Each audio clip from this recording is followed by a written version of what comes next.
नमस्कार मंडळी. तर मी गेले होते सर्वात सुंदर बीचवर मालवण तारकर्लीला. सकाळी आम्ही पोहोचलो अथांग होमस्टेला. मस्त नाश्ता करून गेलो भराडी देवीला. मालवणपासून फक्त 12 किलोमीटर अंतरावर सुंदर असं दर्शन घेऊन आम्ही परत रूमवर गेलो. तिथे आमच्यासाठी स्पेशल कोकणी पद्धतीचे फूड रेडी होतं. कोळंबी, पापलेट, सुरमई फ्राय, सगळं काही एक नंबर.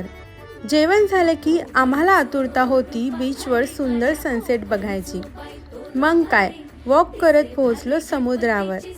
छान शांत समुद्र आणि sunset.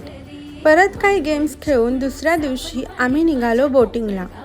Crocodile point, golden rock, black rock, seagull birds, mini Kerala हे सगळे अमेझिंग पॉइंट्स बघून आम्ही परत कोकणी पद्धतीचे घावण आणि चटणी आणि मोदक ट्राय केलं आणि निघालो वॉटर स्पोर्ट्स करायला. सगळ्यांनी एकदम धमाल केली. बनाना राईड, बंपर राईड आणि भरपूर काही.